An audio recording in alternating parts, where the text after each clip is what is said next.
वहां से चली जाती है और अपने बैग को खोलकर उसमें बंद पड़े ब्रश और कलर्स को देखकर रोने लगती है। रजनी, चलो ना कहीं बाहर खाने चलते हैं, कुछ तुम्हारी पसंद का। जी मुझे नहीं जाना, मेरी तबीयत ठीक नहीं है। रजनी वहाँ से चली जाती है। नीरव को समझ नहीं आता कि रजनी उससे इतना दूर क्यों रहती है। वो जब भी उसके साथ वक्त बिताना चाहता है, रजनी कोई ना कोई बहाना बना देती है। एक दिन घर पर कोई नहीं था। रजनी घर का सारा काम जल्दी से खत्म कर लेती है। घर पर अकेले होने के कारण वो सोचती है कि वो आज पेंटिंग करेगी। वो अपने कमरे में जाकर पेंट ब्रशेस और कलर्स निकालकर जैसे ही कलर मिक्स कर रही होती है कि दरवाजे पर बेल बज जाती है।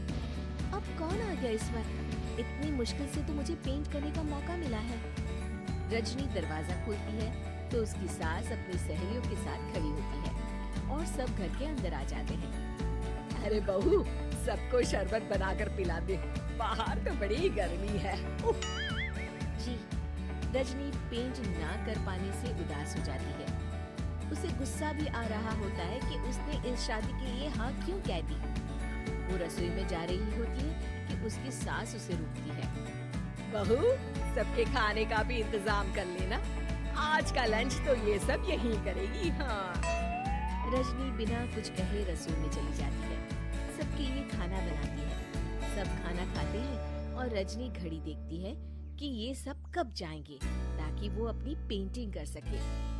जब शाम होती है तब सब चले जाते हैं अपने घर। अरे बहू, सब तेरे खाने की तो बहुत तारीफ कर रहे थे, सबको बहुत अच्छा लगा खाना। आपको मुझे सुबह बताना चाहिए था ना कि आपकी सहेलियां आ रही है। पता भी है कितना वक्त लगा सारा खाना बनाने में।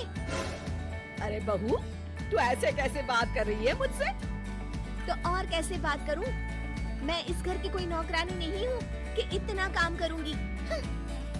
रजनी अपने कमरे में जाकर दरवाजा बंद कर लेती है। शाम को जब नीरव आता है तो उसकी माँ उसे पूरी घटना के बारे में बताती है। क्या रजनी ने आपसे इस तरह बात की माँ?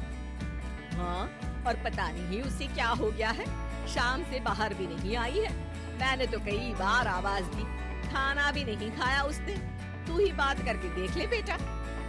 नीरव अपने कमरे का दरवाजा खटखटाता है। रजनी, दरवाजा खोलो, मैं हूँ। रजनी दरवाजा खोलती है और फिर वापस जाकर अपने बिस्तर पर लेट जाती है। रजनी, माँ से बात करने का ये क्या तरीका है? मैंने कोई गलत बात नहीं की है। अरे तुम क्यों ऐसे बर्ताव कर रही हो सबके साथ? क्या तुम इस शादी से खुश नहीं हो? रजनी कुछ नहीं बोलती। अरे बताओ मुझे रजनी, क्या ये शादी तुम्हारी मर्जी के खिलाफ हुई है? हाँ, मैं ये शादी कभी नहीं करना चाहती थी। तुमसे क्या, मैं किसी से भी शादी नहीं करना चाहती थी। रजनी रोने लगती है। चुप हो जाओ रजनी, बताओ मुझे, तुम क्यों नहीं करना चाहती थी शादी? रजनी बेड के नीचे से अपने पेंटिंग्स, कलर्स, ब्रश, पेपर्स निकालती है। इतने में उसकी सास भी कमरे में आ जाती है। ये देख रहे हो, ये थे मेरे सपने। मैं पेंटर बनना चाहती थी, पर माँ पापा ने कभी सपोर्ट नहीं किया और मेरी शादी करवा दी। मेरे सारे सपने टूट गए। हर वक्त बस गुस्सा आता रहता है मुझे। मैं जानती हूँ कि आप लोगों की इसमें कोई गलती नहीं है, पर मैं क्या करूँ, मुझे समझ में नहीं आता।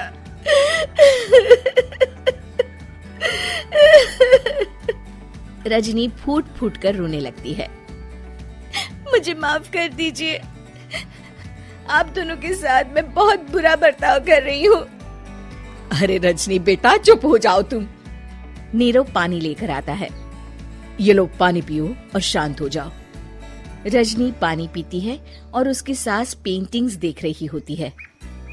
अरे नीरव, हमें तो पता ही नहीं था कि हमारी बहू कलाकार है। अरे कितनी अच्छी पेंटिंग्स बनाई है, देखो तो। ये वाली तो मैं अपने कमरे में ले जाऊंगी। आपको ये पेंटिंग्स अच्छी लगी? अच्छी नहीं, बहुत अच्छी लगी। और तुमने हमें बताया क्यों नहीं? तुम जब चाहे पेंटिंग कर सकती हो रजनी। हम तुम्हारे सपनों को पूरा करने में तुम्हारा पूरा साथ देंगे। हाँ बेटा, हम कला की कद्र करते हैं। हम कलाकार तो नहीं, पर मुझे गर्व है कि मेरी बहू एक कलाकार है। रजनी, नीरव और सास तीनों हंस पड़ते हैं।